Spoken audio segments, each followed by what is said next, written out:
Mental illness has become a steadily growing issue in America. Its prevalence in society without proper solutions is alarming. There's a polarizing debate on what its proper solutions could be. For the most part, the shutting down of psychiatric facilities resulted in the relocation of the mentally ill population to the streets and in prisons. You might ask yourself, what prompted this shift? Why did we start closing down these facilities? The main three reasons are as follows. People believing that these facilities were cruel and inhumane, breakthroughs with new medications, and trying to save money. Of course. Now, while it may have been true that these facilities were cruel at the time, the necessity for reform versus abolition is a topic up for debate. They were displaced everywhere. There is nowhere, you went to, lunatic institutions to now psychiatric hospitals where they're only allowed to be in the psychiatric hospital for a certain amount of time. Now they're displacing them into assisted living facilities, skilled nursing facilities, they're homeless people. They're all over. There's nowhere for people to get the correct type of basically what they need as far as treatment that focuses on mental health. There's really nowhere that's long-term. They didn't do anything to replace it. They just shut it down without any solutions. It's like you've got to have a solution, to deal with a problem, and they just don't for some reason. As someone who's worked as an EMT and a correctional officer, I've had many encounters with the mentally ill population. When I was an EMT, a good portion of my routine transports were voluntary psych patients. Several of these people that I talked to have told me that it wasn't their first time going. While I do believe that we should normalize people seeking treatment, I also believe that multiple trips to these facilities can be a testament to their success rate. Some of these facilities that I was transporting patients to were known to push medication as a cure-all. There are other ways we can help people, like with therapy, teaching coping skills, etc. As for when I was working as a correctional officer, I can vividly remember seeing the same faces all the time.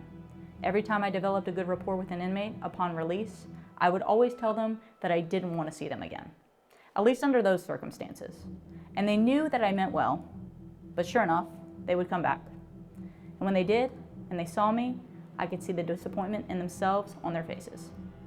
But I also saw a lot of them thrive in that structured environment. So in a way, it was a bit relieving. And some of them didn't come back. And I'd hear from the inmates about yet another passing of a former inmate. My heart would just drop as I remembered the last conversation I had with them. So hopeful and excited to finally get out so that they could turn their life around and be a better parent to their kids. But that, unfortunately, wasn't the case. They would fall back into their old habits and end up overdosing on drugs. Drugs that they probably used as a form of self-medication.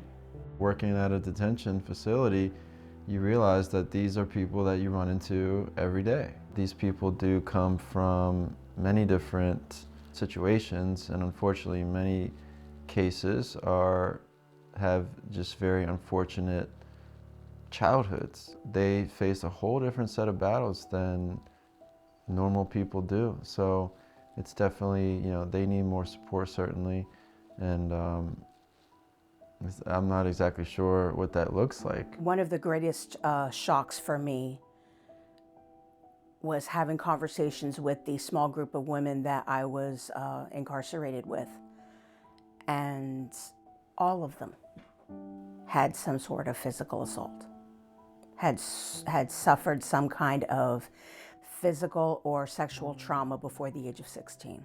Most of those were by people that they trusted, family members, close friends, things like that, that really directed the course of their lives, whether it be finding ways to self-medicate through drugs or later on having things manifest within themselves that they didn't even know was a problem. And that's kind of what happened with me. In 1955, America began shutting down psychiatric facilities. At that time, there were over 500,000 severely mentally ill patients in public psychiatric hospitals. As a result of this, the amount of people who suffer from severe mental illness who are able to receive proper treatment has been significantly reduced. Since 1955, the U.S. prison population has increased by 900%. Meanwhile, the total U.S. population has only increased by 212%.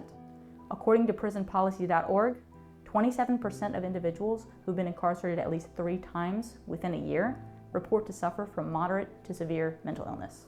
I've spent some time in some prisons and some county jails. Spent a lot of time there and just using logic. I mean, why would somebody wind up there?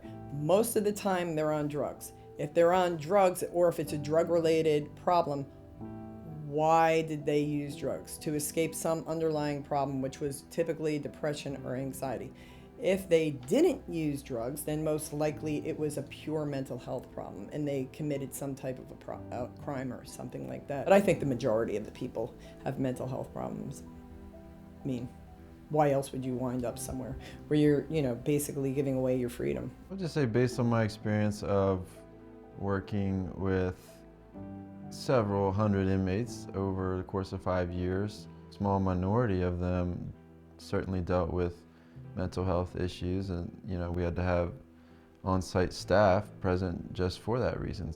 So I met a lot of girls when I was incarcerated who had suffered some kind of trauma, and they either couldn't afford help or wouldn't even know where to get help because they didn't have the means or the support system to get it. How can we start to mitigate this problem? Utilizing assisted living facilities and reforming the psychiatric institutions that are already in place is one solution by providing a structured environment for those who it would help. If we as a society could have more of an open mind, there is also the possibility of experimental drug trials. While illicit drugs have a tendency of being abused, there is evidence that trials with drugs like ketamine, psilocybin, and MDMA may have benefits mental health-wise.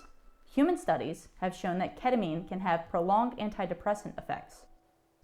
According to a study at NYU, one-time treatment with psilocybin very quickly brought relief from distress that had lasted more than 6 months in 80% of study subjects. A 2021 study in Hawaii showed that people in MDMA-assisted therapy no longer had diagnosable PTSD the more sessions that they went through. Funding for these alternative solutions is essential, especially for how important of an issue this is. Before it was substance abuse. Now they're saying that, we're going to give you a month in this treatment center for mental health. I've been in the mental health field forever, and I don't think many people are even aware that there is this opportunity. Definitely sort of changed my mind on the issue because it's just such a polarizing thing. It sounds so almost unbelievable to set up some place where people can actually do something that's illegal. It seems to me like it actually could be something worth implementing. I see a lot of positive benefits to something like that. I think it needs to not be political. Instead of finding a way to keep these facilities open, which were the most vulnerable, and there were other things that they could cut, they chose to cut the thing that would hurt everybody the most, like they were punishing us. And that really bothers me. We stop making the environment, the mentally ill, our medical care, a subject of politics to use us as pawns to push us around. Mental illness is becoming more of a prevalent issue in society as time has went on. It's really something most Americans tend to struggle with.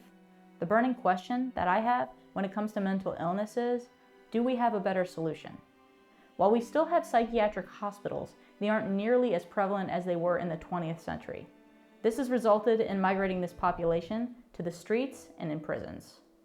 From what I've seen, a structured environment allows for those who suffer from mental illness to thrive. We need to remove the stigma and acknowledge the fact that it's okay to need assistance and structure in order to function and survive.